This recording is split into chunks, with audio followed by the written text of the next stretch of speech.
Soyez joyeux, soyez positifs, écoutez Radio Livre Audio.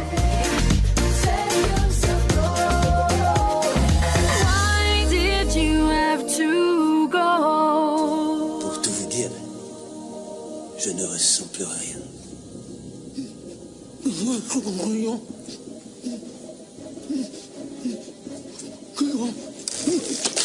Merci beaucoup. Merci beaucoup. T'as un truc tout vert entre les dents. Au milieu, les dents de devant, c'est de la romaine ou de la batavia, je suis pas sûr. Je voyais plus que ça depuis 5-10 minutes. Je t'ai fait regarder. Tu t'appelles vraiment Ajax? Ça sent le pseudo à plein nez. C'est quoi ton vrai nom? Kevin? Bruce? Scott? Mitch? Ricky la Malice? Quel poisson nommé Vanda? Amusez-vous, ouais. Une des choses qui ne survivent jamais ici, c'est l'humour. On va voir ça. Comme vous dites. Il est à toi. Sois pas comme ça. Quoi? Tu vas me laisser tout seul avec ta ragougnasse de service? Attends.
Forever dies.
Ô âme aveugle, arme-toi du flambeau des mystères, et dans la nuit céleste, tu trouveras ton guide, ton âme immortelle.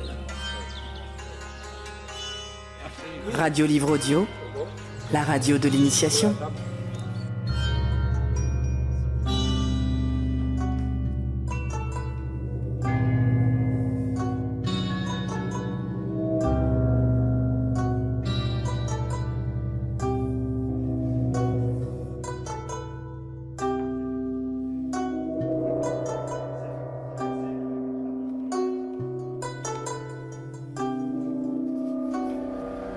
Bonjour à toutes, bonjour à tous, bienvenue pour une nouvelle interview.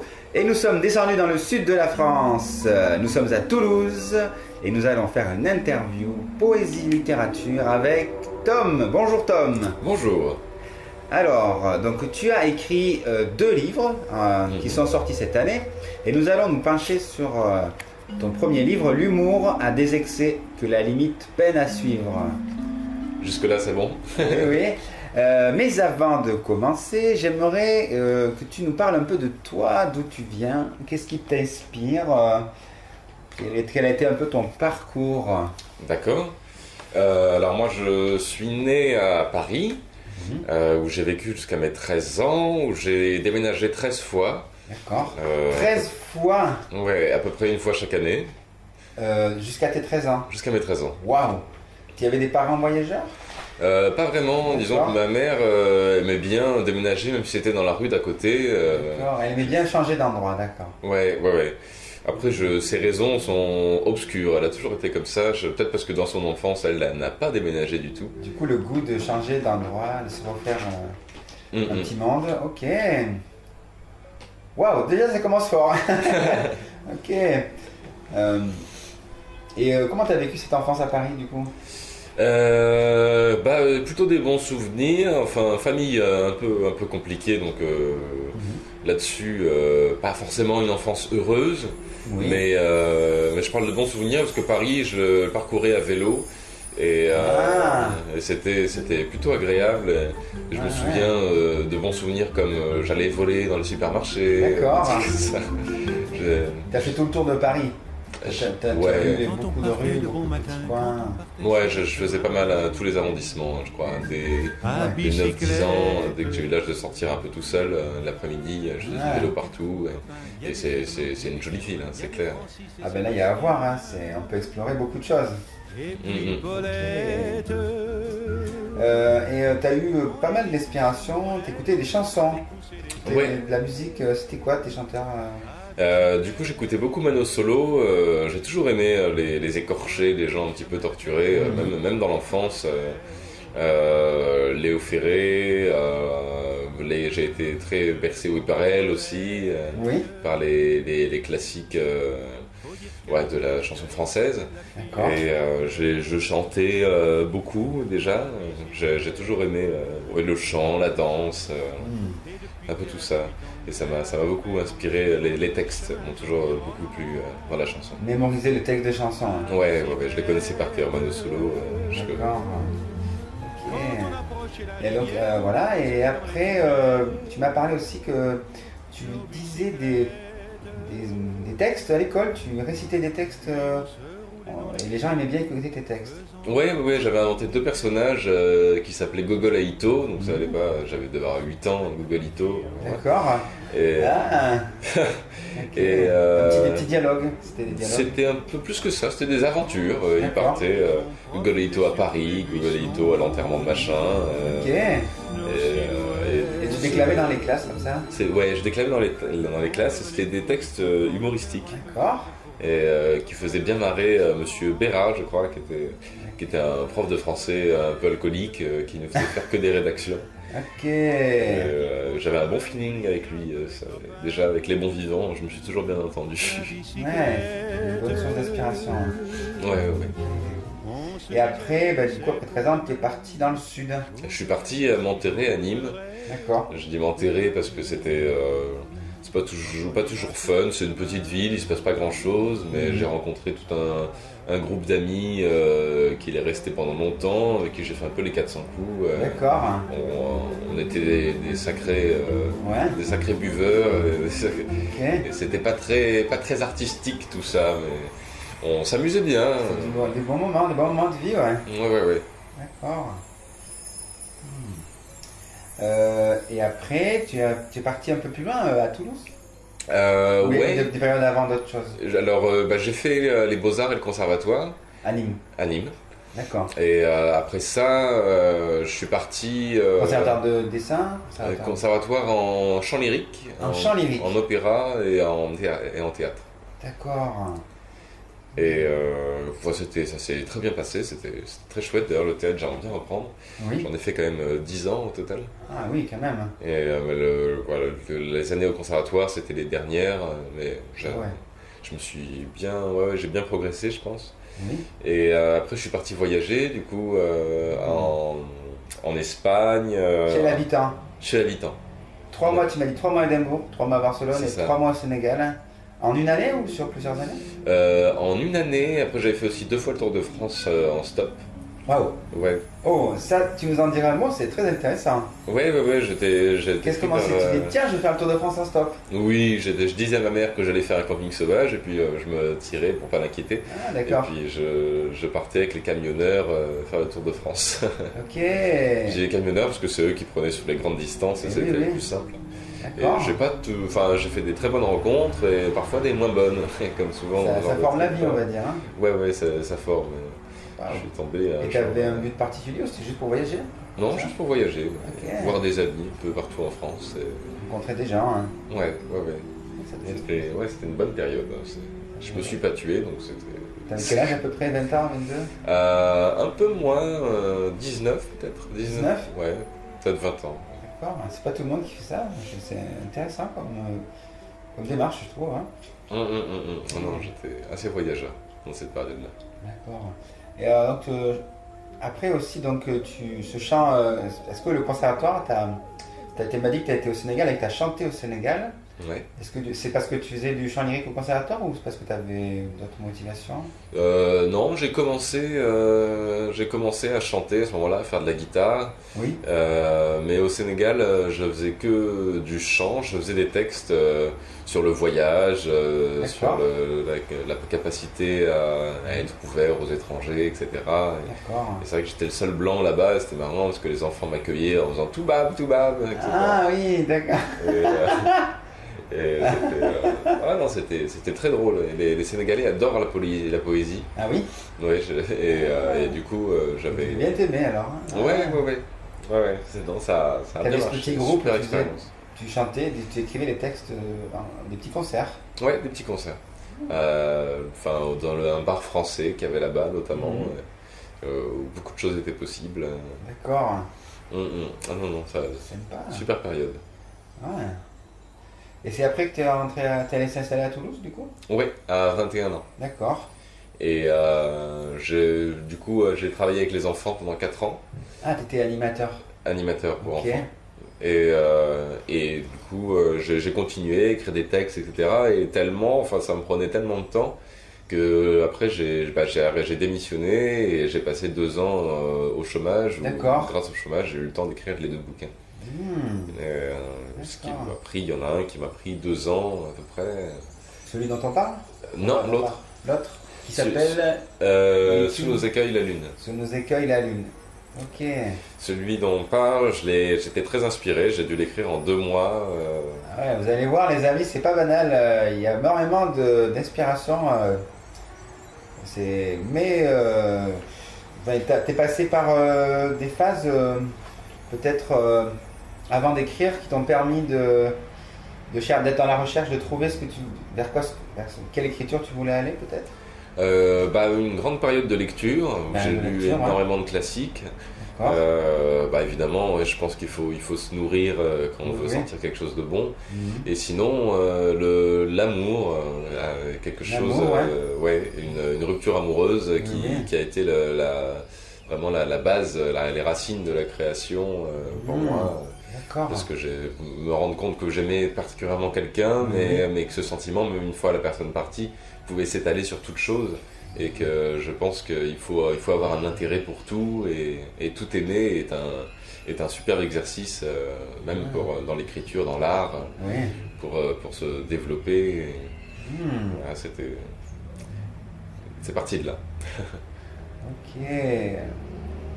Ça me parle effectivement parce qu'il y a beaucoup d'artistes qui ont un petit choc ou un gros choc parfois et qui du coup démarrent avec ça, quoi. Parce qu'ils ont besoin d'exprimer ce qui a été vécu d'intense, quoi. Voilà. Mais nous allons y revenir un petit peu plus tard. Est-ce que tu nous dirais un petit peu juste comment tu percevais le monde adulte quand tu étais enfant? Un monde, moi j'ai été très protégé par ma mère. D'accord.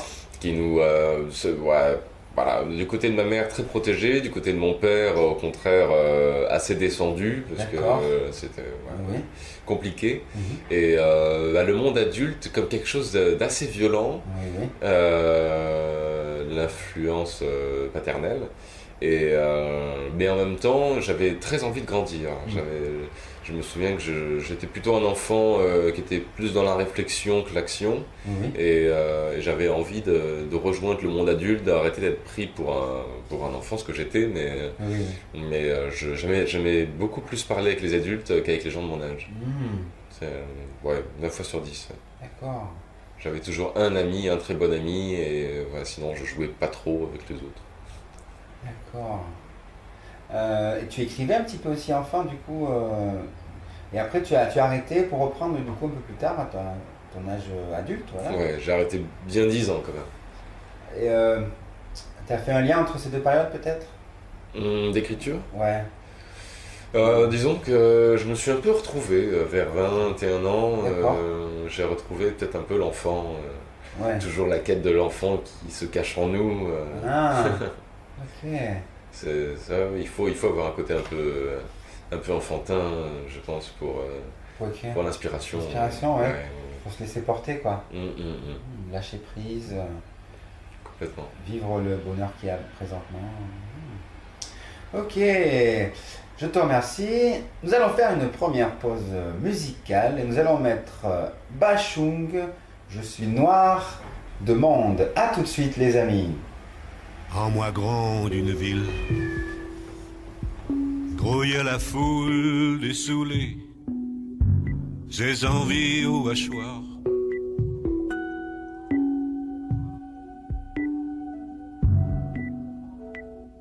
À moi s'agrippent des grappes de tyrans, des archanges aux blanches canines, qu'on me disperse. Je suis noir de monde, qu'on me dispense du sang des leçons, qu'on me dissipe.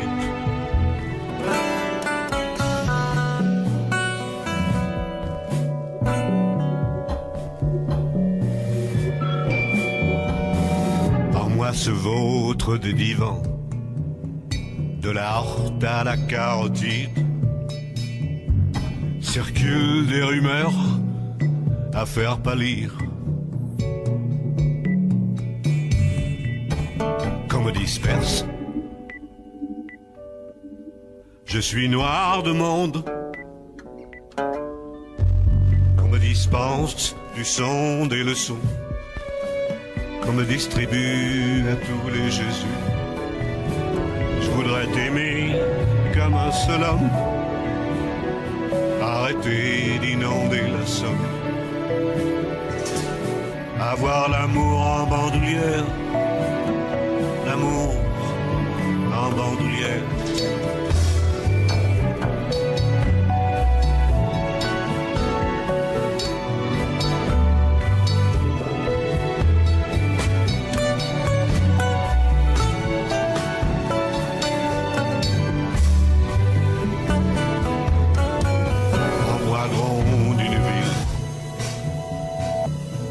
La foule dessoulée, ses envies au hachoir.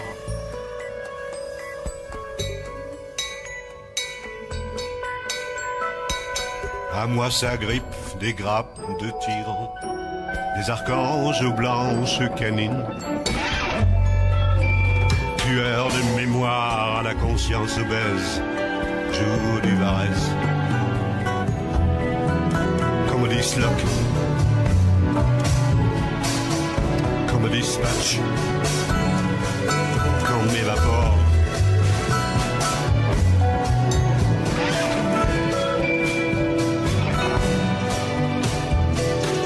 Qu'on me disperse. Je suis noir de monde. Qu'on me dispense du son des leçons. Qu'on me distribue à tous les Jésus. Je voudrais t'aimer comme un seul homme. Arrêter d'inonder la Somme. Avoir l'amour en bandoulière. L'amour en bandoulière.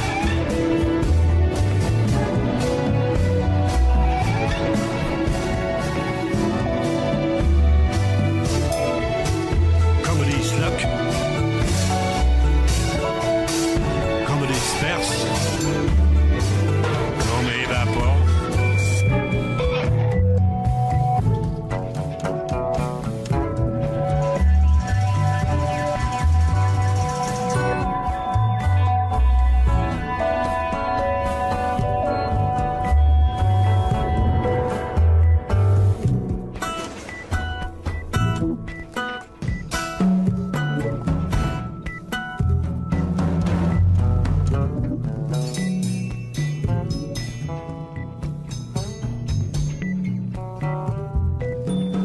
Disperse. Débarrassez-vous de lui, prenez un bon croupier, ça existe. Tiens donc, l'étranger, pour vous c'est facile de dire ça. Allez Bachung, je suis noir de monde, toute une histoire. Alors, nous allons parler de ton livre, L'humour a des excès que la limite peine à suivre.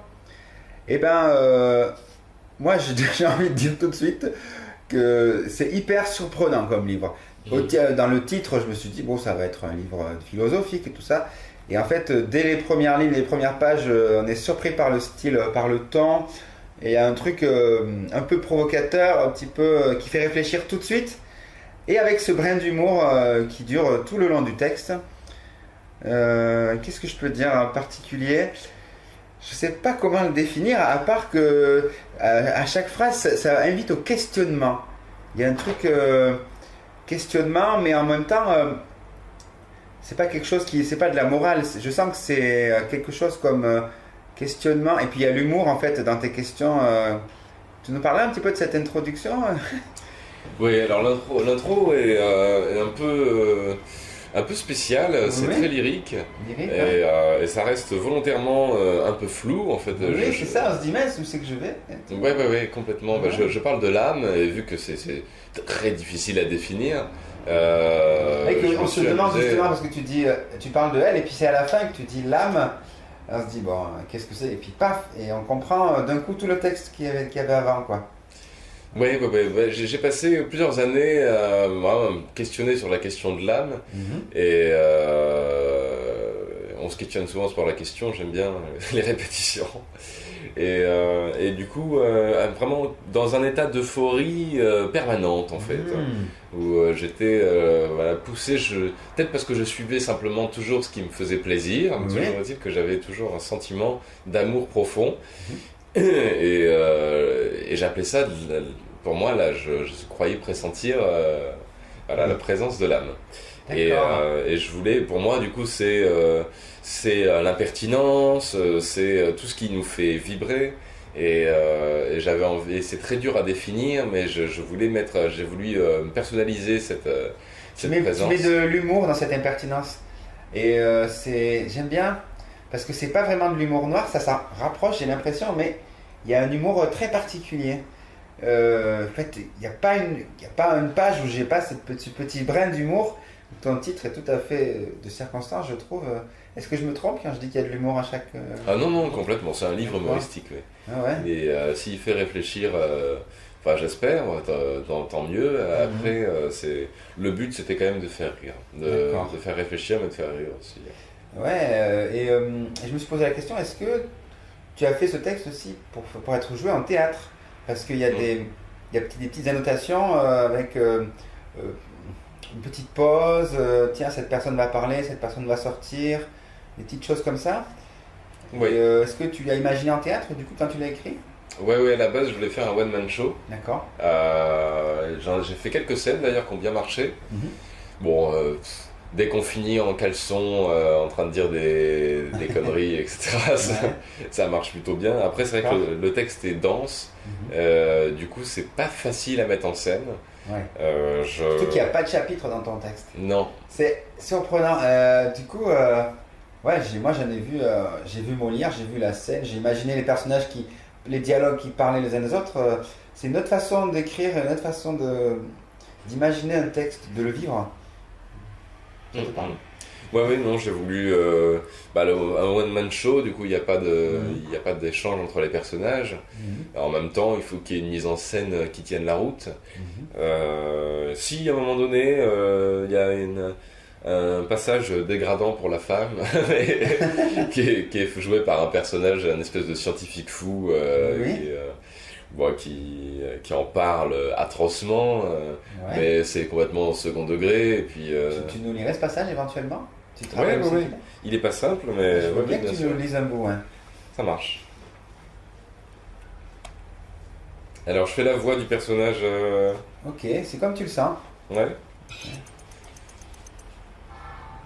Tu peux faire les dialogues si tu veux. Bonsoir. J'espère que tout le monde va bien. Vous êtes tous vaccinés? Bon sang, ça sent l'acarien à plein nez. J'étudie en ce moment les stalactites sur le scrotum des Inuits. La demande de ce soir me déroute quelque peu, ce n'est pas vraiment mon domaine. Mais enfin. Femme, haucher tantôt admirable, tantôt repoussant, aux mamelons ronds présentant les mêmes propriétés que la noix de coco. Bipède aux allures de gazelle ou de mammouth, si différentes entre elles qu'on ne peut rien en dire. Essayons tout de même. Oh, pardon.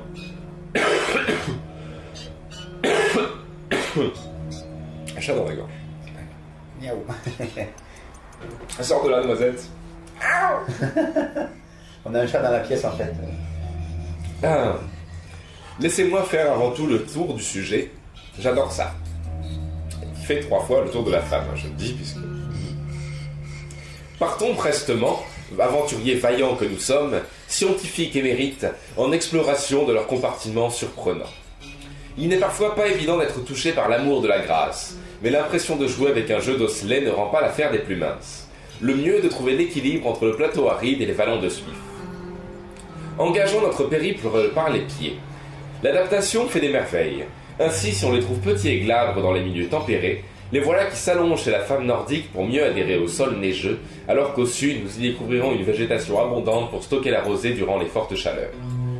Dans les deux cas, si vous les trouvez trop discrets, il vous suffira d'un bon coup de marteau pour leur donner volume et caractère. Si nous continuons notre auscultation plus en avant, nous trouvons dans tous les cas des cuisses adipeuses, ce qui leur permet de rester ancrés face au blizzard ou de pouvoir contrer l'effet du modeste roulis des vagues méditerranéennes. Savoir laquelle est le meilleur est une question de goût, l'esquimau et la grillade ayant chacun ses vertus culinaires. Pour l'entrejambe, sanctuaire sacré et hermétique de ces animaux préhistoriques, tout dépend de l'individu. On peut en effet s'y régaler d'une sauce savante et subtile, comme d'une vase propice à toutes sortes de germinations. Il s'agit d'avoir du flair avant d'y tremper ses papilles. La taille du crustacé varie également sensiblement. Entre l'aspérité et la caverne labyrinthique, il faut savoir choisir l'équipement adéquat. Des lunettes 3D pourront rendre l'expérience plus attrayante et le secours d'une pioche y est fortement conseillé. En remontant quelque peu le paysage, on trouve là encore des différences notables. Certes, les terrains glissants et altiers ne manquent pas de charme, de même que l'élégant cratère qui y bâille en plein centre comme un chaton lové en attente d'affection. Mais il ne m'étonnerait pas que certains, privilégiant la sécurité et la surprise, se sentent plus en joie dans la difformité des cellulites aqueuses, favorisant des rebondissements juvéniles dont ils se réjouissaient sur les structures gonflables de leur enfance. Si cet espace semble empli d'hélium et menace d'éclater, sachez que vous ne l'étreignez pas, et qu'un être monstrueux peut vous mettre à tout moment un cocard à travers la fine pellicule de peau qui vous sépare. Continuons. Nous arrivons à une partie pour le moins fertile et attrayante, garnie de 2 sphères cyclopéennes, à l'œil unique.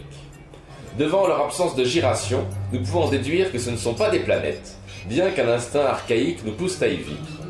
De l'humble talus au python orgueilleux, du jovial ananas au vulgaire poivron, toutes les tailles, les formes y sont possibles et comestibles. Attention cependant à ne pas vous y faire étouffer par des bras polymorphes pouvant procurer un panel de sensations appréciables entre la jouissance et l'extrême douleur. Ah, souvenir, souvenir. Un petit toboggan svelte et agréable nous mènera ensuite au minois nuancé de ces curieuses créatures. Chaque élément est d'une importance capitale pouvant être sublimé ou tout juste sauvé par la cascade capillaire coulant depuis les hauteurs. La forme de la figure, avant tout, chez le sportif primitif des stades prolétariens, appelle la main lorsqu'elle est ovale, le pied lorsqu'elle est ronde. Les lèvres, lipues, bénignes ou éthiques, empruntent à la limace sa substance douceâtre. La circonférence du nez varie entre la pince à linge et le quart de fromage. Puis vient la glabelle, cette partie primordiale qui met frein, en des circonstances normales, à l'expansion burlesque de nos sourcils, en même temps qu'il délimite peu à peu près, l'espace entre nos yeux. Mais là, qu'observe-t-on? Quelle originalité! Chez certaines de ces vertébrés, le périmètre en question est envahi de poils d'ébène, alors que les lobes oculaires ne s'en rapprochent pas pour autant. Bien que la symétrie soit préservée, cela donne un aspect comique qui n'est pas sans rappeler un tableau de Picasso. Mais éloignons-nous de l'absurdité de ces cas-là sans nous pencher sur leurs opposés, chez qui l'absence de pilosité fait un front sans garde-fou, menaçant de s'engouffrer dans les orbites à tout moment, et arrêtons-nous plutôt sur les outils bariolés de la vue. À la dissection, nous ne remarquons pas de grande différence avec l'homme. Ils réagissent douloureusement au toucher et se referment prestement en présence d'une lampe torche. Mais dans une contemplation pure et simple, que de variations d'éclat, que de colorations diverses pouvons-nous admirer? Tous les éléments du monde se reflètent en ces corolles. Pour cette raison, le regard des femmes attire plus souvent le mâle que celui des mâles. C'est très scientifique. Certains témoignant de la profondeur océanique, d'autres de la présence élémentaire des matières fécales. Libre à chacun de se noyer dans la mélasse qui lui convient. Au sommet de ces architectures vivantes se domine gracieusement la fameuse forêt de cordes fines, sujette à tous les babillages de ce sexe étrange et souvent enduite des fragrances les plus subtiles. Si vous adressez des compliments à son endroit, le reste du corps devrait s'attacher à vous. Malgré les apparences et la terrible tentation qu'elles procurent, ces lianes ne sont pas faites pour supporter un poids humain et s'offusquent au contact de ciseaux non conviés. L'une de ces règles bafouées vous mènerait à votre dernière étude. Nous parvenons à la fin de notre voyage. Il me semble utile de préciser qu'en dehors de cette analyse, il n'est pas de bonne loi de scruter méthodiquement le corps d'une femme. Vous auriez alors affaire à son esprit, nébuleuse complexe que nous n'aborderons pas aujourd'hui car il faudra une embarcation solide et des nerfs d'acier pour entamer cette longue odyssée controversée. Ah, que d'impuissance dans ces expériences! Bonne soirée à tous et ne buvez pas trop d'eau car l'obus explose.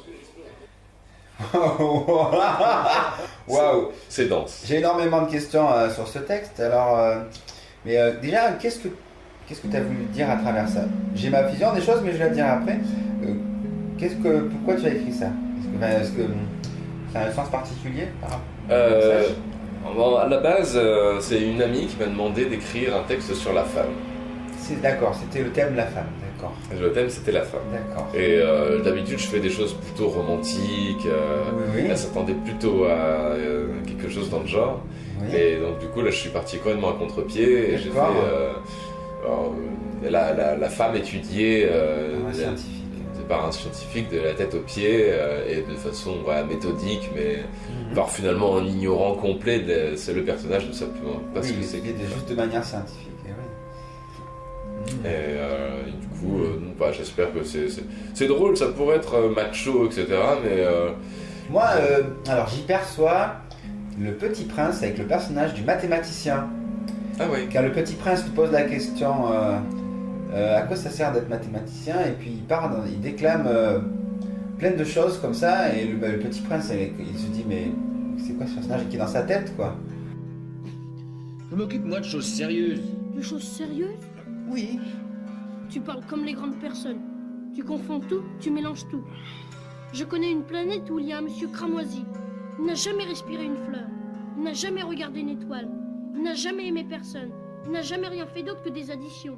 Et toute la journée, il répète comme toi, je suis un homme sérieux, je suis un homme sérieux. Et ça le fait gonfler d'orgueil. Mais ce n'est pas un homme, c'est un champignon. Un quoi? Un champignon. Il y a des millions d'années que les fleurs fabriquent des épines. Il y a des millions d'années que les moutons mangent quand même les fleurs. Et ce n'est pas sérieux de chercher à comprendre pourquoi elles se donnent tant de mal pour se fabriquer des épines qui ne servent jamais à rien. Ce n'est pas important la guerre des moutons et des fleurs. Ce n'est pas plus sérieux et plus important que les additions d'un grand monsieur rouge. Et si je connais, moi, une fleur unique au monde qui n'existe nulle part sauf dans ma planète, et qu'un petit mouton peut anéantir d'un seul coup, comme ça, un matin, sans se rendre compte de ce qu'il fait. Ce n'est pas important, ça. Et ça me fait penser à ça un petit peu, je sais pas si ça te parle. Non, ça fait très longtemps que j'ai pas lu Le Petit Prince. D'accord, ouais, en gros, Le Petit Prince, c'est quelqu'un de simple, et puis il rencontre l'astronome, le mathématicien. Ils ont tous une tournure d'esprit. Là, j'y vois la tournure d'esprit scientifique, justement, alors que c'est quelque chose de plus vivant, la femme. Voilà, c'est pas scientifique, quoi. Non, ouais, c'est vachement bien comme texte. Bah merci, j'espère que c'est compréhensible, parce que c'est vrai qu'il y a beaucoup de choses. Hein. Disons que c'est compréhensible parce qu'on perçoit le point de vue de la personne, et c'est ça qui est intéressant de se dire, mais qu'est-ce que c'est que ce personnage qui est à côté de la plaque, hein, qui est entre guillemets, quoi. Complètement. C'est ça, et j'aime bien, j'avoue. Mais c'est sûr qu'il ne faut pas le prendre au premier degré, quoi. Non, c'est ça, voilà. De toute façon, ça rentre dans disons, le recueil, voilà, ça trouve sa place, je pense, parce que dans l'ensemble, il y a même le personnage qui revient après et qui dit, je sais plus, en gros, que c'est aussi romantique qu'un contrôle de carrosserie, et que le narrateur ne partage pas cet avis. C'est pas mal de faire parler des personnages comme ça. Ouais, c'est de la déclamation, quoi, c'est des poésies. Alors, pour ceux qui connaissent, à Toulouse, il y a la cave poésie. Et donc les gens viennent déclamer un texte, et c'est un style à part, un style très intéressant, mais ça c'est très bien pour déclamer dans ce genre d'endroit. Voilà. Complètement. Moi je voulais lire un passage en particulier qui m'a marqué, une petite phrase. Alors tu as dit suivre un messie, mais non, il faut savoir contester. J'ai trouvé que c'était pas mal ça. Ah oui, ouais. Je vois dans quel texte c'est. Cette phrase en particulier, tu nous en dirais un mot? C'était surtout sur le jeu de mots. C'était le jeu de mots. Il y a un jeu de mots. Suivre un Messi, mais non, il faut savoir contester. Je ne l'ai pas entendu là. Messi, mais non. Messi, mais oui. Les bénis, oui. Oui. En quelque sorte. Et non, mais c'est surtout dans ce texte, parce que j'ai cherché pendant longtemps une sorte de maître spirituel. D'accord. À l'extérieur. Que je n'ai pas vraiment trouvé, mais j'ai été très intéressé par le bouddhisme, par l'hindouisme, par pas mal de choses. Comme je disais, j'avais une recherche mystique sur l'âme, etc. Oui. Et donc ça, c'est un texte de désabusé complet, finalement, qui retourne à des choses... Il y a un autre passage que j'aime bien. Mais il ne faudrait pas confondre vol libre et laisser aller, car j'en connais plus d'un qui ne croit en rien et qui se rapetissent dans leur salon pour la norme du mal et parce que Lucie sait y faire. Et c'est bien les jeux de mots, le normal, la norme du mal et Lucifer, Lucie sait y faire. Tu joues beaucoup avec ça dans le livre. J'adore ces petites touches où il y a plusieurs mots dans un mot, quoi. Un mot en plusieurs mots. C'est le langage des oiseaux. Je me demandais si tu l'avais utilisé sciemment et tout. Le langage des oiseaux, ouais. Mais c'est vrai que c'est truffé de langage d'oiseaux à ce moment-là dans ton livre. J'aime beaucoup, et des proches employaient ça beaucoup. Il y a beaucoup de recherches. Tu as dû quand même, parce que tu m'as dit que c'était ton deuxième livre qui t'a pris beaucoup de temps, mais celui-là, tu as dû passer un certain moment quand même. Pas tant que ça. Je crois que non, j'ai écrit ça en 2 mois, et en écrivant pas tous les jours. J'ai très peu retouché mes textes. Généralement, c'était d'un seul jet. D'accord, mais alors la question qui me vient, c'est du coup, t'as une inspiration du moment? Oui, c'est ça. Je vais dans les cafés, au marché. J'aime bien écrire à l'extérieur. Être entouré de monde, ça m'inspire assez. J'aime bien cette ébullition. Donc, t'es moins sur l'inspiration longue, on va dire. T'as maturé le truc. Là, il y a un truc qui parle, paf, tu écris et tu saisis la balle au bon, quoi. Généralement, il y a une idée principale autour de laquelle je brode. Et je peux faire tout un texte, en fait, sur juste une phrase qui était celle qui m'a fait écrire. Et après, le reste, c'est l'esprit un peu fou qui part un peu dans tous les sens. Et puis, ça peut faire finalement un bon texte. D'accord.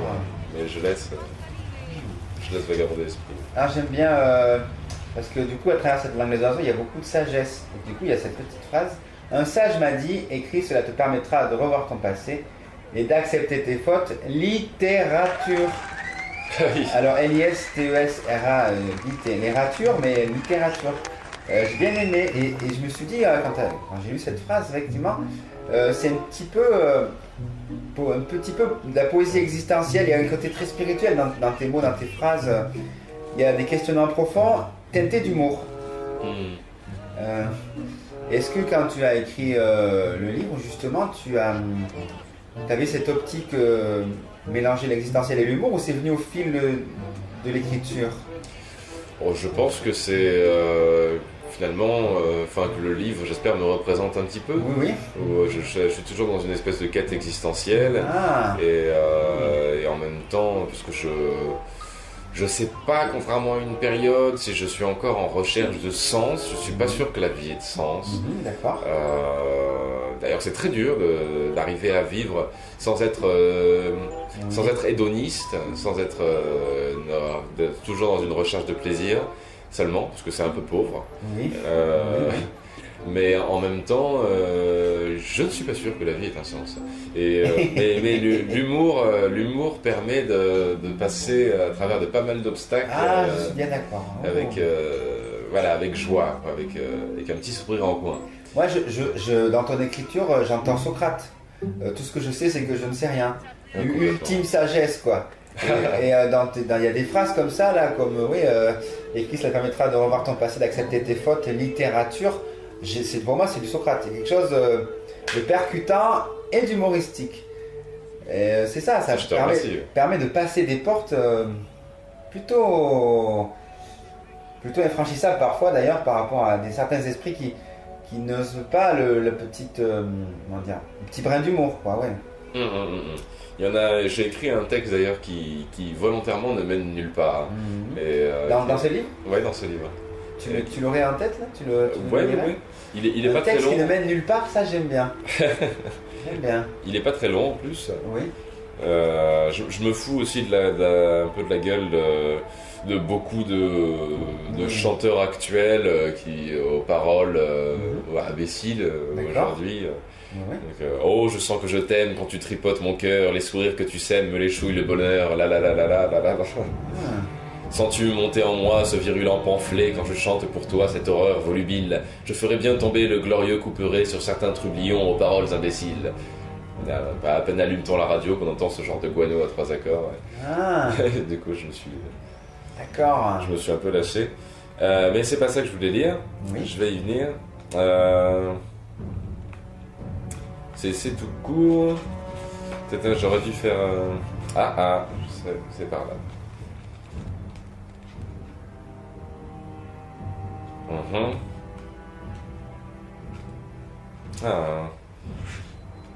Donc tu vas couper après les moments de blanc, je suppose? Non. Non? Pas forcément. Sur Radio Livre Audio, il y a des silences qui parlent, il y a des silences artistiques, il y a des silences... dans mes interviews, je mets beaucoup les silences. Vous l'aurez remarqué, chers auditeurs, car le silence, c'est porteur de réflexion, porteur d'intensité, d'émotion. Ça m'arrive de couper, mais pas toujours. On t'écoute. D'accord. Soyons sérieux maintenant, mesdames et messieurs, et je profite de cette occasion pour qu'on parle un peu de nulle part. Un concept trouble, je sais. C'est pour ça qu'il m'a semblé nécessaire de le situer. Enfin, de le découper de part en part. Pourquoi faire? Mais pour vous emmerder, bien sûr. D'ailleurs, je vous préviens, on m'appelle souvent l'enculeur de mouches, ça en dit long sur la précision de mes méthodes. Vous êtes prêts? Procédons étape par étape. De toute évidence, nulle part ne peut se trouver, ni ici, ni ailleurs, et ne peut donc s'embarrasser de quelqu'un ou de quelque chose. Cela nous laisse supposer que nulle part est au rien, sans pourtant prétendre qu'il est égal à rien, car que vaut-il? C'est un mystère. De même, nul ne niera que l'espace est embrassé par le temps. Donc, si je ne peux rien y trouver, ni rien y faire, nulle part arrive en coup sûr à jamais. J'espère que les enfants suivent. Ô mammifères à la rationalité irréprochable, vous demanderez sûrement mais rien et jamais existe-t-il? Peut-on les rencontrer? À quoi je répondrai que le seul moyen de le vérifier est de se retrouver nulle part. Et c'est le serpent qui se mange la queue, l'ouroboros, le traquenard du zéro qui nous pend au nez. Remontons à la source du problème. Pour trouver une solution, il nous faut la concevoir. Or, c'est une action, un quelque chose, une possibilité du temps et de l'espace. Cela nous fait buter douloureusement contre les limites de notre mental. Nulle part est-il hors d'atteinte de notre compréhension. Partout connaît obligatoirement les mêmes barrières, puisqu'il est à l'opposé de nulle part. Mais cela nous donne un indice, car seul tout peut contenir deux essences aussi différentes, et si c'est un vrai tout, il inclut nécessairement le rien, le nulle part et le jamais. Notre seul espoir de réussite réside donc dans la possibilité que ce tout soit en nous, ce qui est loin d'être improbable car étant en lui, il nous touche forcément. Videz votre esprit, sentez votre corps et fermez les yeux. Persuadez-vous que vous baignez dans un néant infini où rien ne naît, où rien ne meurt. Je vous laisse 10 secondes. Ce qui là-bas ne veut rien dire d'ici ou d'ailleurs. Fin de l'étude. Maintenant, si quelqu'un me demande où je veux en venir, je lui colle un 0. J'ai donné 8 fois la réponse. Eh bien, oui, c'est pas trop où on va, justement. C'est compliqué. Oui. Je propose à nos chers auditeurs un moment de silence. Alors, je veux mettre un son de l'espace pendant 5-10 minutes, voilà, histoire de maturer ce qui vient d'être déclamé. Ça changera un peu des musiques. Allez, on se retrouve dans l'espace, à tout à l'heure.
Alors, comment ça va les amis? Je voudrais aborder un thème très présent dans ton livre, qui revient par moments, c'est le thème de la mort. Ah oui. Et je me suis demandé pourquoi tu en parlais autant. Et même je me suis posé la question, est-ce qu'il n'y a pas un petit côté testament philosophique dans ton livre qui parle un petit peu de la futilité de nos vies, sans la dénigrer pour autant, mais je me suis posé la question, tiens, pourquoi la mort revient par moments comme ça? J'ai l'obsession, enfin peut-être moi maintenant, mais j'ai eu l'obsession de la mort depuis que je suis enfant. Ça va beaucoup, je me mettais dans mon lit et j'essayais d'imaginer, de me sentir disparaître. Je pense que j'étais pas le seul à faire ça. Et ça m'angoissait assez. Et puis d'ailleurs, c'est un de mes premiers souvenirs d'enfance, fort, je devais avoir 5 ans, quand un ami de ma mère m'a expliqué ce que c'était que la mort. Et j'en ai pleuré toute la soirée.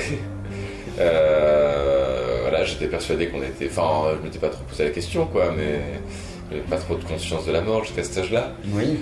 Et du coup, je pense que la mort est très importante aussi pour rejoindre le moment présent. C'est à partir du moment où on a conscience de l'éphémérité de nos vies, qu'on a la mort un peu assise à côté de nous, qu'on peut vraiment se lever pour vivre le présent sans arrêt. Waouh, donc c'est un petit peu à ça que tu veux inviter à travers tes lignes, en quelque sorte. Je pense que c'est dommage d'attendre malheureusement d'avoir une maladie ou quelque chose pour se rendre compte de la beauté du moment présent. Oui, et que la mort sert à ça, quoi, à nous faire vivre intensément le moment présent. Et quand il y a le Eros et Thanatos, ne sont pas liés pour rien. Ouais. Bon. Alors du coup, je vais aller à contre-courant de ce que tu disais tout à l'heure. Parce que la vie n'a pas de sens, mais du coup, est-ce que ce serait la mort qui donnerait du sens? Ou au moins un petit peu, ou c'est pas du tout l'idée que tu nourris? Je sais pas. Ça ne donne pas forcément un sens, mais il y a par contre quelque chose qui m'a toujours surpris, c'est que l'être humain, je pense, peut saisir, grâce à sa faculté d'aller dans le passé comme dans le futur, etc., peut saisir l'immensité du temps, l'infini, un des mots, rien que le fait que ces mots existent prouve qu'on arrive à les percevoir. L'infini, l'éternité sont des choses qui transcendent la mort. Alors c'est vrai que c'est vivre dans un non-temps, comme la pensée aussi, c'est quelque chose qui n'est pas vraiment dans le présent. C'est quelque chose de très spécial, la pensée. Est-ce qu'elle existe vraiment? Est-ce que c'est l'esprit? Il y a beaucoup de questions à travers ça, quoi. Tu questionnes beaucoup l'esprit aussi dans ton livre, j'ai remarqué, sous plusieurs angles, plusieurs aspects. Il y a ce côté spirituel. Ok. Alors, moi je vais lire une petite page. Tu me passerais le livre là? Bien sûr. Je vais lire la page numéro 24.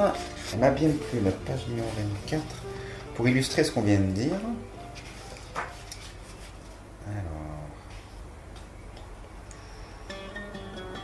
Plus tard, j'ai gagné une femme, un enfant. J'ai perdu le deuxième dans le bois, la première en un silence. Mais mon contentement était incomplet. Il m'avait d'abord fallu gagner pour perdre demi-défaite. Alors l'esprit défait, j'ai pensé à me suicider. Sans armes, bien sûr, ou un armurier gagnerait de l'argent sur ma mort. Je suis allé au milieu d'un pont, pensant avoir trouvé la solution. Mais juste avant de sauter, horreur! La peur me gagne. Même pour en finir, l'entreprise était ardue. J'ai mis le feu à mon appartement, mais c'est lui qui gagnait du terrain. J'ai voulu me pendre, j'y gagnais en virilité. Mourir lors d'un saut en parachute, j'y gagnais en hauteur. Vous voyez la subtilité du texte, les amis. Tu parles de hauteur philosophique ou de hauteur littéraire, de hauteur prestige? Plutôt philosophique. Philosophique, ouais. Perdre du sens aurait été bien. Mais je n'en ai jamais trouvé. Et puis même problème qu'avec la femme, si j'en gagne, ça nuance trop bien le goût de la défaite. Puis soudain, idée lumineuse, et si je perdais la tête? Après tout, je n'ai rien fait pour l'avoir. Ah, pas, ça c'est de la subtilité.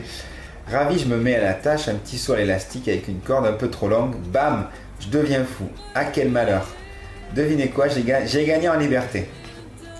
Oui, c'est un personnage du coup qui est... Il joue avec la mort, hein, il joue bien. Hein. C'est un personnage qui veut une vraie défaite. Et en fait, il a... Pas une défaite où il y a... Pas une défaite qui a pas d'éclat, quoi. En fait, il veut une défaite où il ne gagne vraiment rien.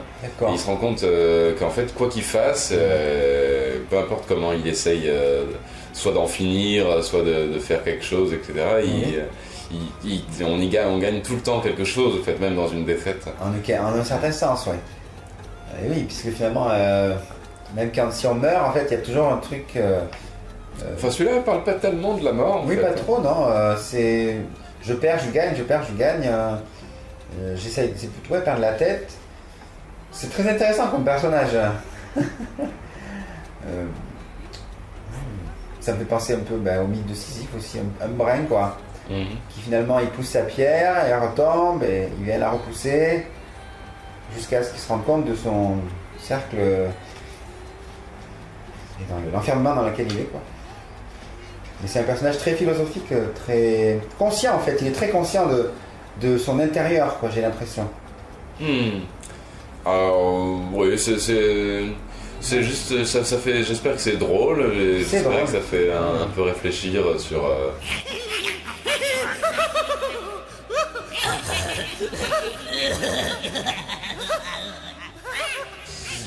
Mon truc, ça a été sur chaque texte essayer de faire rire en mettant l'accent sur quelque chose, sauf peut-être un texte ou deux où c'est du pur rire. Par exemple, il y en a un où je sais pas si je vais lire celui-là. Comme tu veux, t'es pas obligé, mais si tu sens. Où c'est juste un jeu de mots qui m'a plu, et donc j'ai fait tout un texte sur un seul jeu de mots. Et la fin du livre est plus politique. Plus politique. Ouais. Ah oui. Je critique plus. Sur la fin du livre, j'ai remarqué que tu accentues de plus en plus les jeux de mots, la langue des oiseaux. C'est de plus en plus chargé, j'ai l'impression. Avec un petit peu c'est un petit peu aérien, un petit peu léger.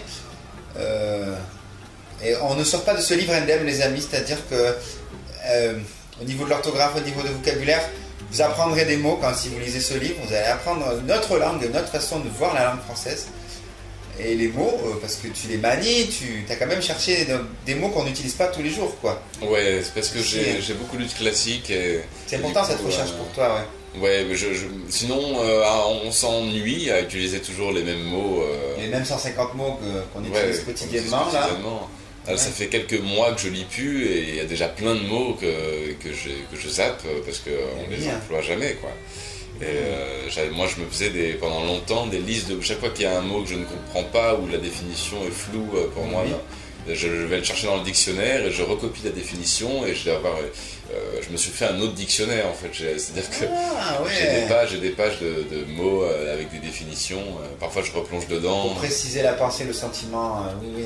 Pour moi c'est comme un musicien, avec plus il connaît de notes, plus son impro peut être belle, et plus il est libre. Oh, ça c'est fort. Ça c'est très très fort. Pour moi les mots c'est très... Après il y a plein de mots dont je me sers jamais. Qui sait ce que c'est que le gars du chat? Qu'est-ce que c'est le gars du chat? Le gars du chat, c'est la peau des squales et des... des requins, etc. On n'a pas utilisé ça depuis au moins le 19e siècle. Non, je sais pas. En plus, j'ai pas de domaine prédéfini, du coup... L'argot t'inspire? L'argot m'inspire, mais je parle pas argot du tout. D'accord. Mais si, après il y a quelques mots tirés de l'argot, mais le surin, etc. Le surin, c'est un langage particulier, ouais. Ouais, je crois que c'est de l'argot, D'accord, je ne connais pas, Ok. Enfin voilà. Non, plutôt si... à la fin, par exemple, j'ai fait quelque chose contre le racisme. Un peu engagé, un petit texte engagé. Un petit texte engagé. Tu nous le lirais? Ouais.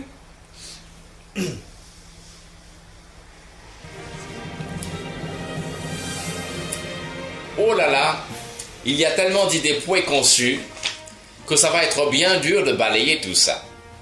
Oh, il faut même que je me balaye moi-même parce que j'en suis une sacouée.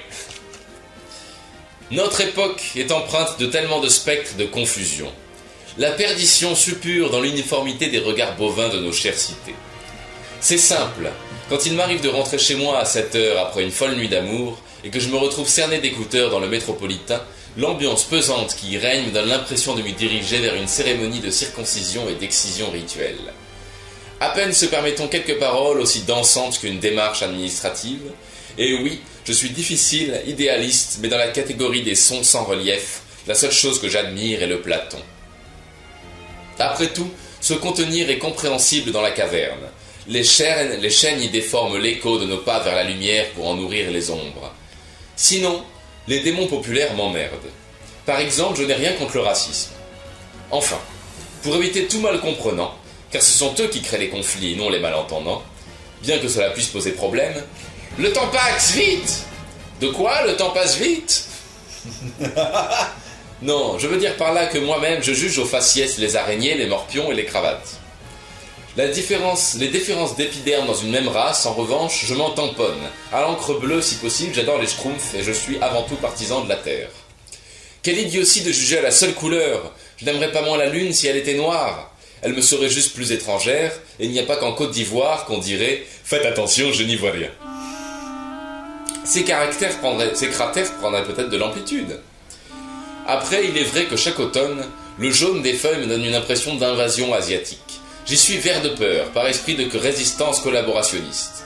Mais pour ceux qui condamnent aussi bêtement que sérieusement l'apparence, ces êtres marteaux dont les incultes passions vibrent de névrose chauvine au tribunal Mein Kampf, alors là je dis dans racisme il y a raci.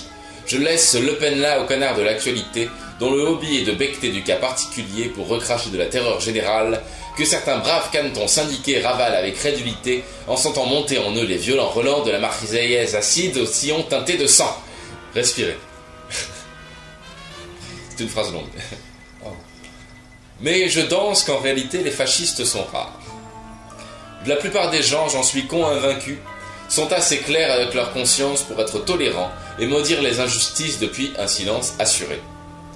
Mais la sagesse pensée, vaut une sèche-fesse pincée. Il faut la décoincer.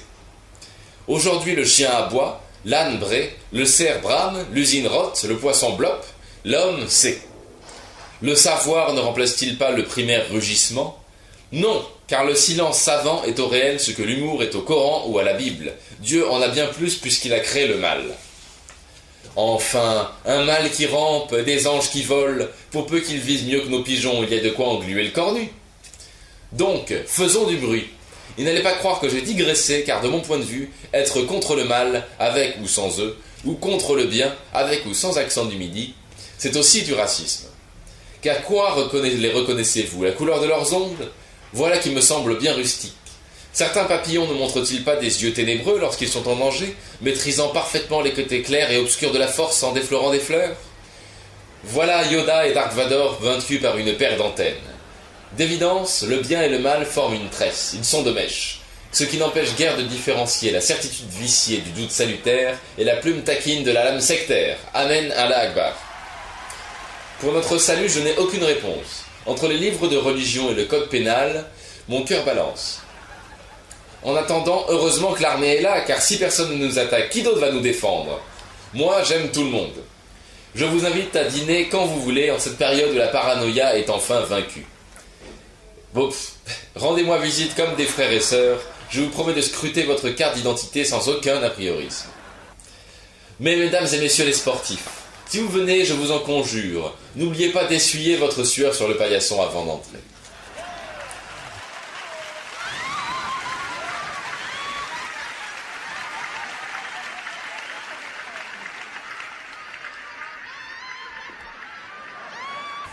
Voilà. Eh ben, j'ai plein de trucs à en dire aussi, ça. Justement, c'est ce que je remarque dans tes personnages, c'est que... Comment dire, ils font des petites... genre, attention à certaines façons de voir les choses. Un petit peu... mais c'est comme je te disais, c'est pas de la morale, c'est vraiment un truc... ils jouent le miroir de ces personnes, de ces tournures d'esprit, j'ai l'impression. Alors, disant, regardez comment une personne peut fonctionner, je sais pas, et...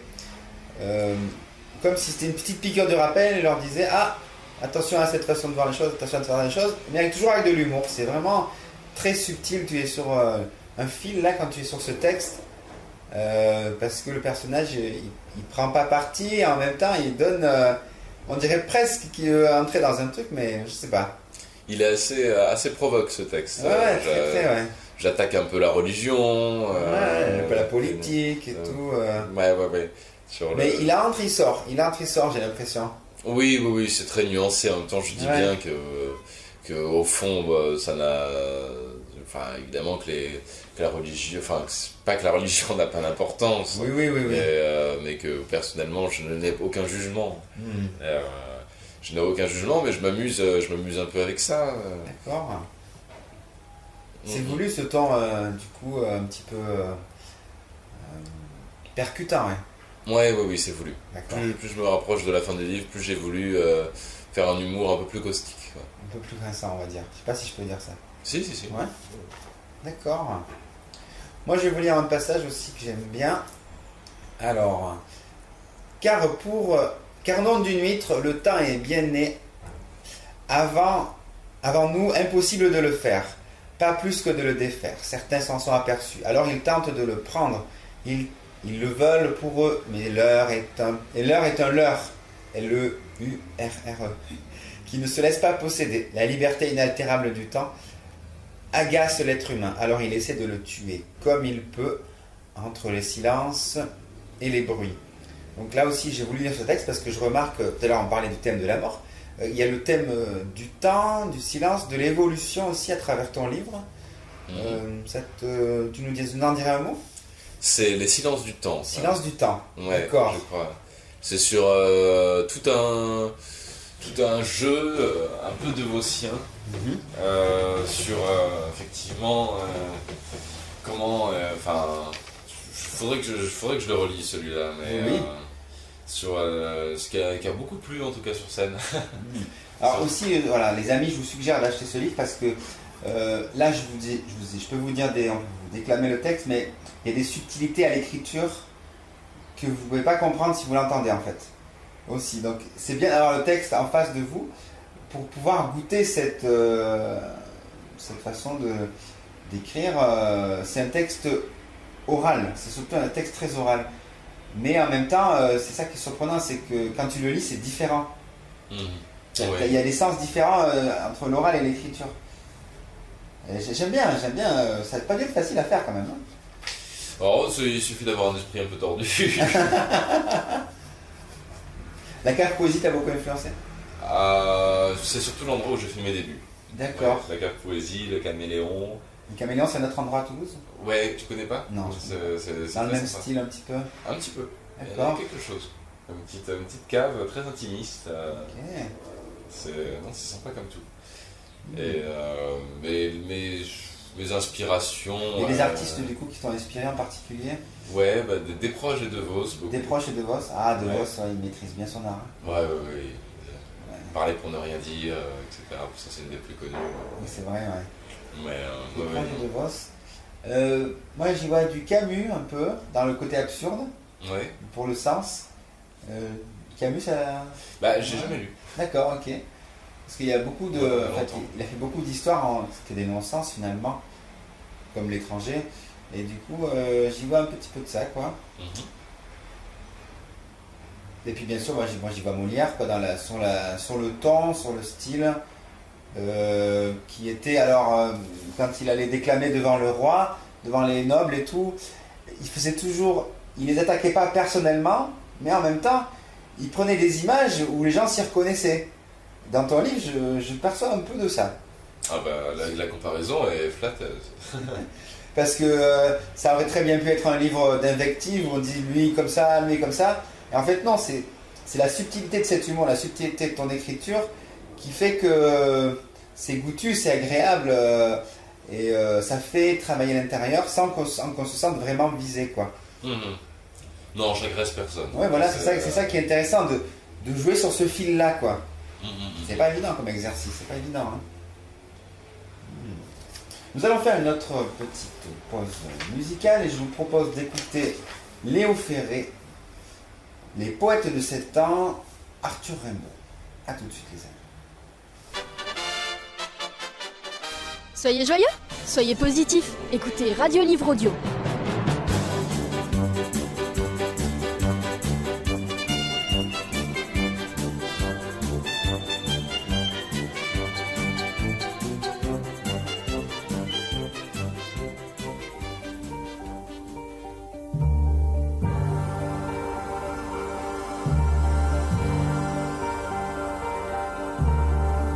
Et la mère, fermant le livre du devoir, s'en allait satisfaite et très fière, sans voir dans les yeux bleus et sous le front plein d'éminence l'âme de son enfant livrée aux répugnances.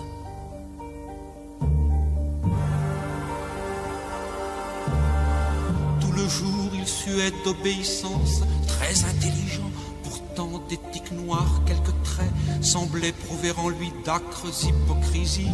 Dans l'ombre des couloirs aux tentures moisies, en passant il tirait la langue, les deux poings à laine, et dans ses yeux fermés voyait des points.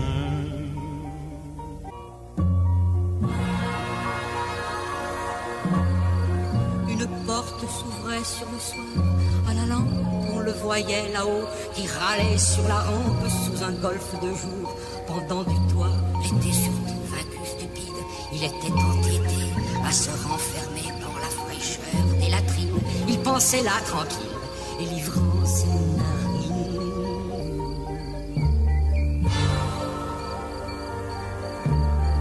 Quand lavait des odeurs du jour, le jardinet derrière la maison, en hiver s'illuminait, gisant au pied d'un mur enterré dans la marne.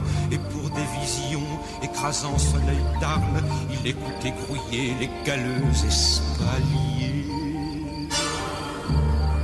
Pitié, ses enfants seuls étaient ses familiers, qui, chétifs, front nu, œil déteignant sur la joue, cachant de maigres doigts jaunes et noirs debout, sous des habits puant la foire et tout vieillot, conversaient avec la douceur des idiots. Et si, l'ayant surpris à des pitiés immondes, sa mère s'effrayait des tendresses profondes de l'enfant, se jetait sur cet étonnement, c'était bon, elle avait le bleu regard qui ment.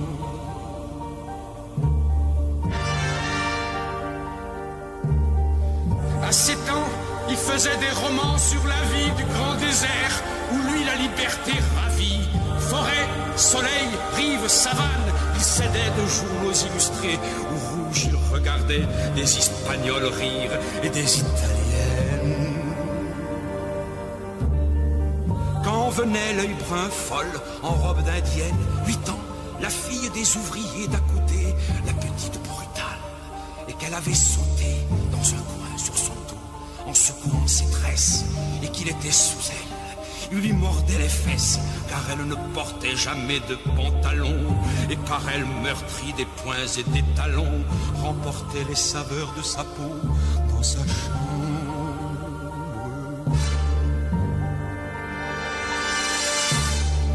Il craignait les blafards dimanches de décembre, où, pomadé sur un guéridon d'acajou, il lisait une Bible à la tranche vert chou. Des rêves l'oppressaient chaque nuit dans l'alcôve. Il n'aimait pas Dieu, mais les hommes au soir fauve et noir, en blouse, il voyait rentrer dans le faubourg. Les crieurs, en 3 roulements de tambour, font autour des édits rire et gronder les foules. Il rêvait la prairie amoureuse, où des houles lumineuses, parfums sains, pubescence d'or, font leur remuement calme et prennent leur essor. Et comme il savourait surtout les sombres choses, quand dans la chambre nue, aux persiennes closes, aux thés bleus, âcrement prise d'humidité, il lisait son roman sans cesse médité. Plein de lourds ciels au creux et de forêts noyées, de fleurs de chair au bois sidéral déployé, vertige, écroulement, déroutes et pitié, tandis que se faisait la rumeur du quartier, en bas seul et couché sur des pièces de toile écrues. Et pressant violemment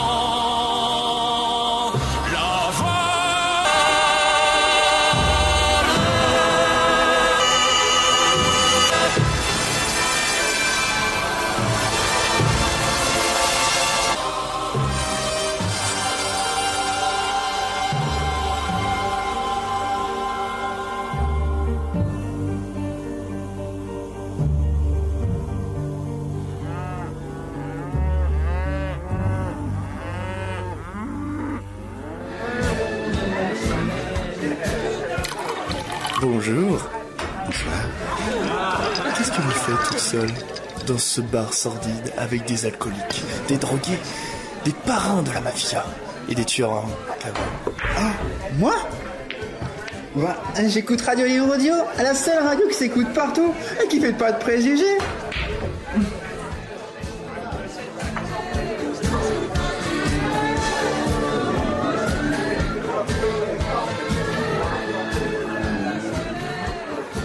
Nous revoilà les amis. Alors, nous allons continuer cette petite interview. Est-ce que tu nous lirais un petit passage? Ben oui, avec plaisir. Je commence peut-être du début ou du début si tu veux, ouais. Ouais, pour resituer un petit peu. Pas de problème, hein. Alors, il y a quelques semaines, je m'étais allongé dans un parc, géométriquement un peu perdu, griffonnant distraitement une feuille, lorsqu'un semblant d'ami, Monsieur Carré, un inconditionnel du macaron, m'y apostropha. « Bien le bonjour, comment ça va la forme ?»« La forme, ça va, lui répondis-je. C'est le fond qui me turlupine. »« Le fond, mon cher, vous croyez encore dans la 3e dimension ?»« Précisément, rétorquai-je, je mettrai ma structure à couper que nous y sommes. » Entre nous, Monsieur Carré est quelqu'un d'assez borné. Avec lui, on ne peut pas dire que ça roule. Il évolue dans un cercle fermé, carrément coincé, qui dénigre les sans-papiers et pense que l'État gère. « Appelons ce bon vieux triangle, déclara-t-il. Il nous faut, pour vous gommer ces délirants d'espace, quelqu'un de pointu, un être qui a le compas dans l'œil. » Ainsi fut fait. J'appréhendais déjà la conclusion de cet inutile appel, Monsieur Triangle étant plus du genre à mesurer la quadrature qu'à faire de la voile. J'entendis en coin leur conversation. « Allô, oui, Monsieur Carré, que me vaut l'honneur de votre appel ?»« Un problème très simple, Monsieur Triangle. J'aimerais biffurer les croyances fantasques d'un ami. Est-ce que vous pensez que la 3e dimension existe ?»« Absolument pas, se froissa l'autre. Les chiffres le prouvent. On pourra en reparler le jour où ils auront des ailes. » Si je peux me permettre une question parallèle, que faites-vous dans la perspective d'un esprit si peu symétrique? De l'altruisme, Monsieur Triangle. Je ne suis guère calculateur. Nos destins perpendiculaires se sont juste rencontrés, mais rassurez-vous, je sais que vous êtes dans le vrai. Eh bien, je vous souhaite bien du courage additionné à de la patience multipliée par de la tolérance. Merci, Monsieur Triangle. Vos traits d'esprit sont toujours aussi sûrs. Au plaisir de vous revoir au Café Quadrille. Monsieur Carré raccrocha en me lançant un regard faussement compatissant. Ah, mon cher ami, face à ce témoignage bien réglé, vous faites bien pâle figure. Je m'apprêtais à formuler les choses autrement lorsque me revint en mémoire mon rendez-vous avec Mademoiselle Pi, qui, il faut l'avouer, a de très beaux théorèmes. Je me levai donc, prestement, pour prendre congé de mon interlocuteur obtus lorsqu'il vociféra plein de surprises. « Mais comment faites-vous cela ?»« Comment je fais quoi ?» m'étonnai-je. « Allons, ne faites pas l'innocent, vous rajoutez de la circonférence, de la verticalité, c'est irréel !» Je mis un temps à comprendre, puis tout s'éclaira. « Il serait vain de vous faire un dessin, lui dis-je, faites-moi confiance. » Je coinçai alors la feuille avec ma main et tirai Monsieur Carré par un coin, le soulevant d'un seul coup. Cette ascension le fit tomber des nues. Voilà qu'il était devenu un cube. « Ça alors, s'écria-t-il, tout a une dimension de trop. »« Allons, vous divaguez, mon cher ami, » lui lançai-je narquois en m'éloignant. Il me recontacta quelque temps plus tard, sa vie et ses fréquentations complètement chamboulées, me donnant rendez-vous dans un aéroport. Je le trouvai en compagnie d'une tierce personne, une très élégante pyramide qui m'enlaça l'architecture avec affection. « 1000 fois merci, me dit-elle. Je suis Triangle, bien que ce nom me semble maintenant une simple surface.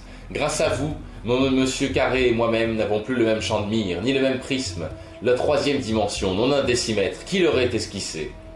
Après quoi il prit ses crayons et s'embarqua pour l'Égypte dans l'intention d'y ouvrir son ventre curieux à l'étude des momies.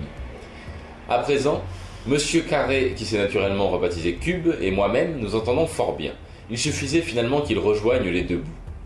Mais figurez-vous qu'hier, alors que nous flânions sous le ciel, nous avons rencontré Monsieur Soleil. Je l'accostai alors amicalement. « Bien le bonjour, comment ça va le fond aujourd'hui ?»« Le fond, ça va, me répondit-il, c'est le sens qui m'interroge. » Le sens, mais il n'y en a pas, m'offusquai-je. Vous planez dans la 4e dimension, mon pauvre ami.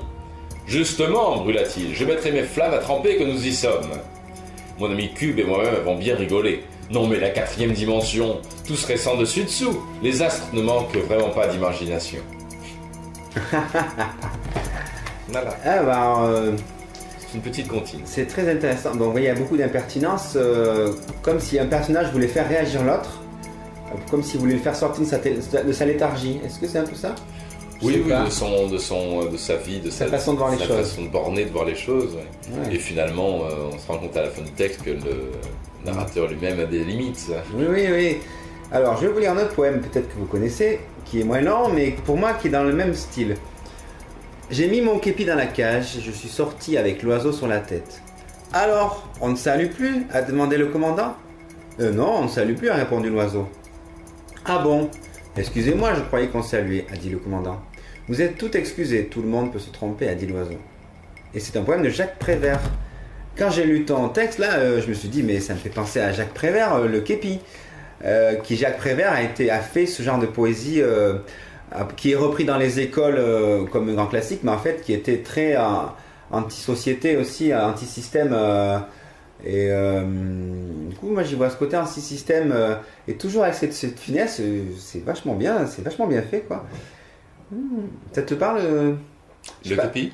Le lien entre Jacques Prévert et... Tu t'es inspiré de Jacques Prévert? J'ai assez peu lu Jacques Prévert. D'accord. Ouais, c'est pas un poète qui m'a particulièrement accroché, mais... D'accord. Mais après, peut-être qu'il faudrait que j'insiste un peu. Il est surprenant parce que il fait genre des poèmes tranquilles, mais quand on lit bien le fond, purée, il envoie du pâté, quoi.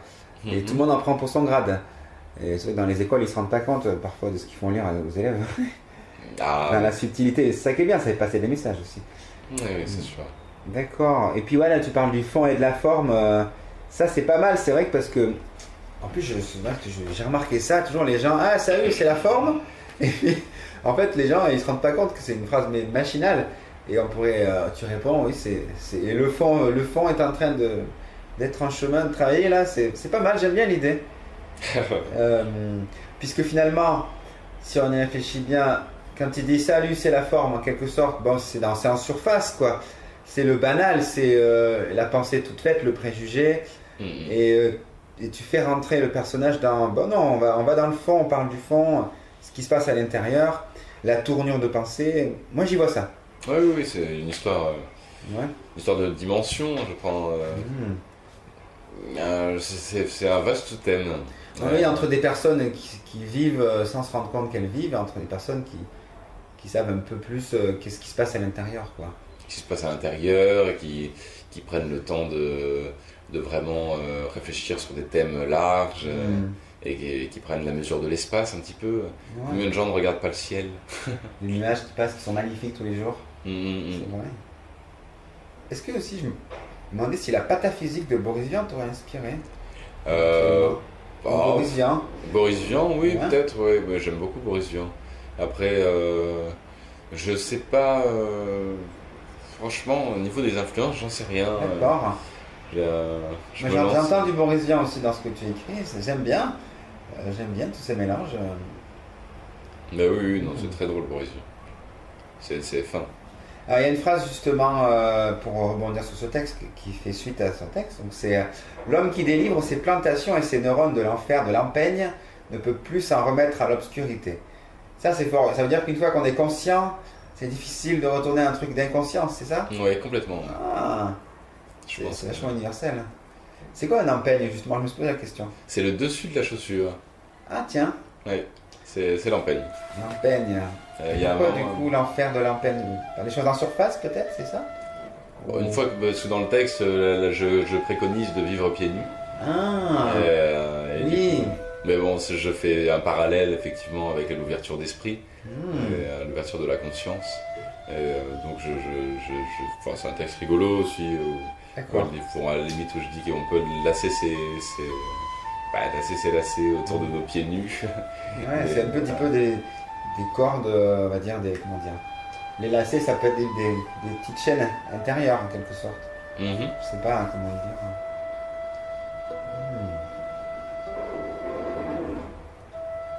Je sais pas vraiment en fait où on va là dans tout ça, et en même temps moi ça me questionne, plus on explore ton livre, plus ça me questionne, plus je rentre dans...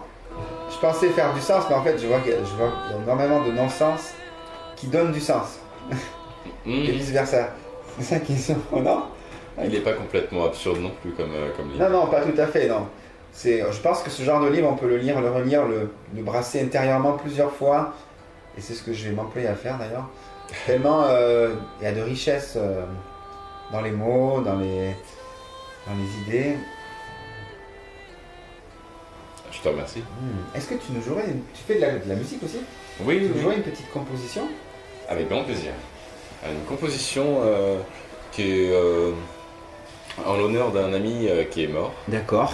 Voilà, donc je fais une petite chanson qui n'est pas triste. Hein. Oui, oui, en son honneur. En son honneur.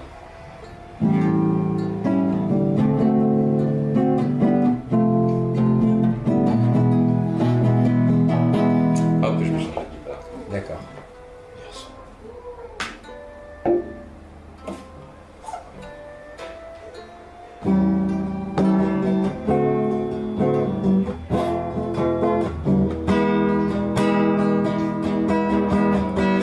Oh mon ami poète, te voilà reparti, enfin de ta tête, nous sommes réunis. Je sais, tu espérais voir des danseuses nues, les peines et les regrets n'étaient pas bienvenus. Mais que veux-tu mon frère, le monde suit son cours, et derrière leur visière, peu d'hommes voient le jour. Toi qui aimais tant l'art d'improviser la vie, incarnant tes espoirs, les pieds vers l'infini. De savoir si tranquille me fait vraiment bizarre. C'est comme si Churchill avait cessé d'y croire. Toi qui te baladais avec des verres aux bottes, à présent tes sujets, c'est eux qui te tricotent. Je fume devant un nom qui ne te connaît guère, toi qui portes au front les grandeurs de la mer. Je t'en veux, sache-le, de me laisser au sol parmi les bouts de feu porteurs de parasols. La beauté, toi et moi, étions inséparables, autant que l'embarras du cul de nos comptables, que l'on s'amusait bien à agacer l'ennui en délivrant les mains de leur triste manie. Notre seule ambition était d'aimer la terre, les ciels de promission, les femmes au cœur sincère. Coincé entre deux dates, tu as l'air ridicule, toi qui face aux cravates te prenais pour Hercule. Te voilà allongé, plus droit qu'un candélabre, finalement rangé, sans la moindre palabre, à moins que tu n'enroules les moustaches de Dieu à une puissante houle au pays des heureux. Dans ce cas, attends-moi, avant de voir l'enfer, je sais que tu suivras le bon goût des mystères. Nous irons déplumer le beau sexe angélique et sauverons des piques les pauvres condamnés. Car les pompeux jugements, nous le savions tous deux, ont peur du mouvement des amours généreux. Pour ce qui est des mots que tu as essaimés, je les prends sur mon dos pour les faire voyager. J'irai chanter ce soir aux folies au pénombre, provoquant les miroirs qui nous faisaient de l'ombre.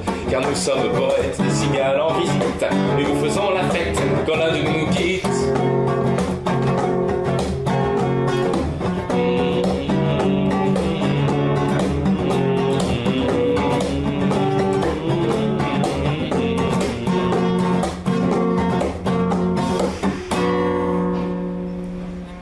Voilà. Je suis sûr qu'il est ravi que tu aies fait cette chanson pour lui. Bah j'espère. Elle est vraiment puissante. Waouh. Content qu'elle t'ait plu. Ça pose beaucoup d'interrogations sur la vie, hein. Ouais. La chanson? La chanson, ouais. Oui. Mais elle rejoint ton texte en même temps. Elle rejoint ton texte, elle rejoint une certaine philosophie. Une certaine philosophie très forte.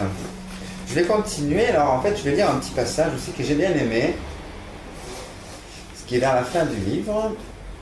Alors, alerte, alerte, l'aiguille est priée de se rendre à la caisse de la motte de foin. Un mâle de chien a poussé le bouchon un peu loin dans l'œil du vigile cyclope et les lapins. De coutume, s'y poser, saute sans vergogne sur ses cuisses. Le pauvre est lessivé, et lape en vain son sang qui coule. Le patron a, dans un moment de charité, donné sa langue au chat, qui en a profité pour aller meugler contre les pies du quartier. Ce filou de félin a prétexté qu'il était temps que la faune s'engage, et qu'en la faisant tourner en rond, la pie vote. Entendez bien le jeu de mots. Mais on brûle de le dire, la pie ment, et de façon plus générale. Quand les pies œuvrent, cela présage un vol tentaculaire. Pour ce qui est du matou, on sait qu'il a goûté de la truffe, ce qui lui a donné un appétit d'une grande précision. Une faim de loupe, mais cela ne nous en est en rien profitable. J'aime bien les jeux de mots que tu fais, c'est chargé, c'est dense. J'ai envie de te poser la question, est-ce que on peut dire qu'il y a un petit peu de prose, un petit peu... tu as fait de la prose aussi, je sais pas, ou tu vois pas ton livre comme de la prose? Ah si, c'est un livre de prose. D'accord, moi je le vois comme de la prose aussi. De la prose, de la langue des oiseaux, il y a de la rime, il y a des mots qu'on ne connaît pas. Ce dernier texte, c'est le plus absurde de tout le bouquin. C'est beaucoup de jeux de mots, c'est volontairement le bordel. Là, il y a un feu d'artifice. On peut dire ça, un feu d'artifice. D'accord. Bien les amis, je vous invite à ardemment aller chercher le livre de Tom aux éditions Edilivre. C'est ça. C'est ça. Donc vous pouvez le trouver en numérique et vous pouvez aussi le commander en format papier sur le même site, j'imagine. Voilà. Tout à fait, même sur Amazon, Fnac.com, etc. D'accord. Mais il y a aussi ton autre livre qui est à côté qu'on peut voir. Et il y a l'autre livre, Sous nous accueille la lune. D'accord. Qui est dans un style plus... c'est de la poésie, avec quelques nouvelles et une pièce de théâtre. Ah, c'est un peu plusieurs styles, mais nouvelles, pièces de théâtre, d'accord. Ok.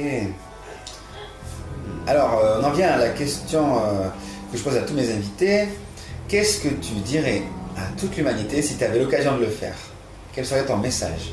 Message, chanson, poème. Si tu avais une idée... À toute l'humanité? Imagine, tu as la possibilité, paf, tout le monde t'entend. Mais où va-t-on? C'est pas mal. C'est pas mal, ok. D'accord.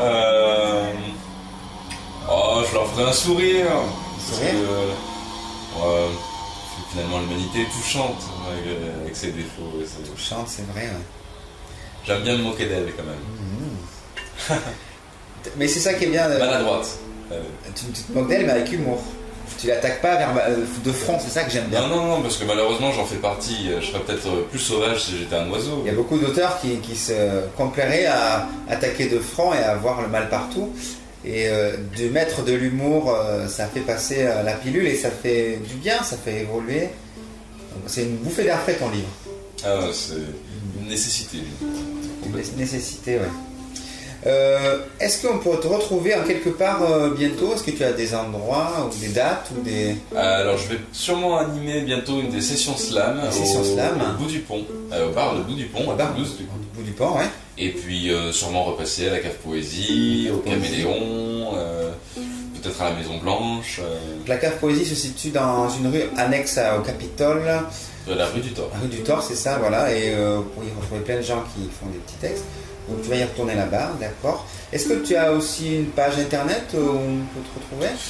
Une page Facebook. Page Facebook. Ouais. On leur mettra toutes les coordonnées de toute façon sur la page de l'interview. Ouais, sur Facebook, je poste des choses assez essentielles. Je poste pas trop ma vie. D'accord, ouais, tu vas à l'essentiel. Du coup, j'ai pas de page pro, mais une page où je laisse pas mal de choses, des liens vers mes bouquins par exemple. D'accord. Et tu es déjà sur un projet d'écriture future, d'autres livres? J'ai 2 romans en tête. D'accord. Mais avant ça, je vais voyager un petit peu. Ah, tu nous dirais où tu es? Aux Canaries.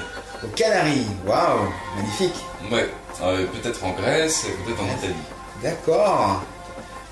Okay. Ça fait pas mal de projets. Là. De belles choses à venir, Ouais.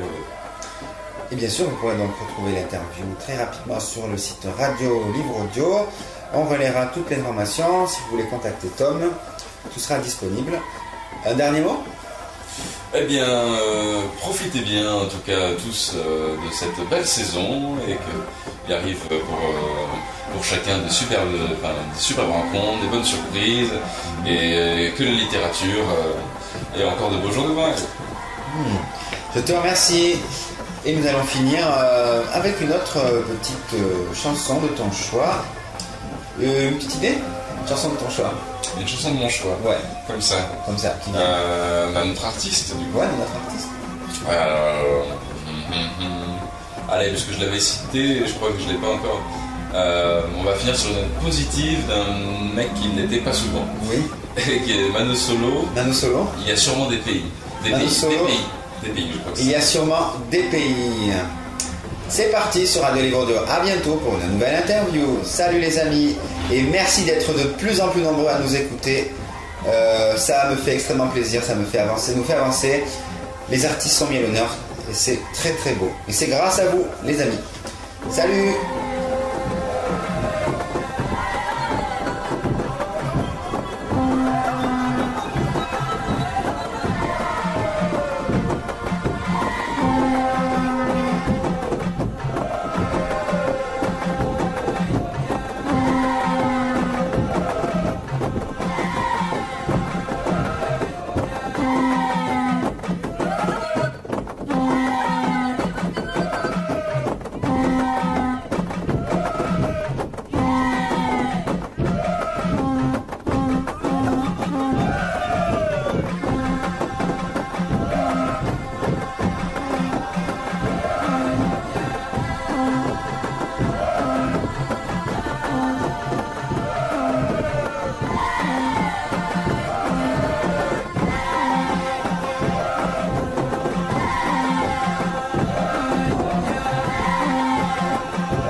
Je suis un chemin qui s'enfonce si profondément dans les ténèbres que même mon ombre est terrorisée à l'idée de devoir m'y suivre. Mais c'est pas grave, et tu peux toujours écouter Radio Livre Audio. Et manger une omelette aussi, ça fait pas de mal.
Sûrement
de piste qui ne mène pas au béton.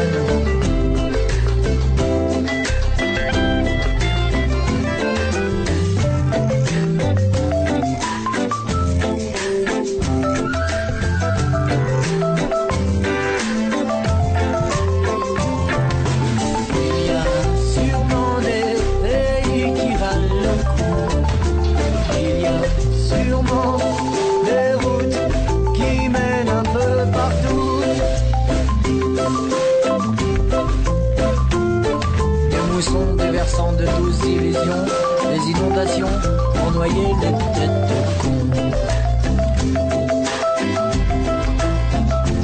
Il y a sûrement des lumières pour ne pas prendre ombrage devant la lune, si fière de montrer ses avantages, et des chiens qui gaiement t'ouvrent ton chemin, et des malandrins qui jamais ne te volent, ouais, jamais rien. Sûrement des pays qui valent le coup.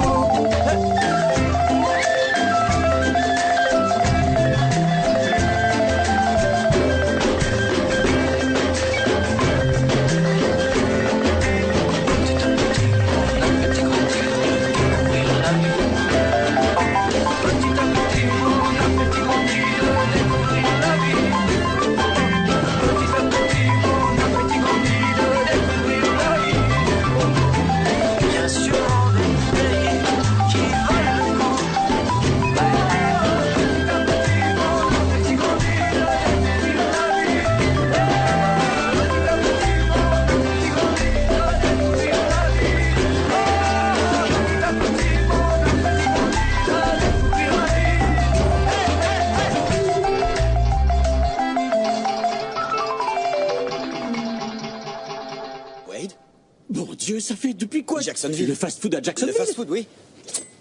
Ben ça, par exemple. Mince. Viens là, toi. Et les gamins, ça va? Et Gaëlle, elle fait toujours ses lasagnes au thon? Une tuerie. Ah, mais alors, ça va droit aux cuisses, c'est moi qui te le dis.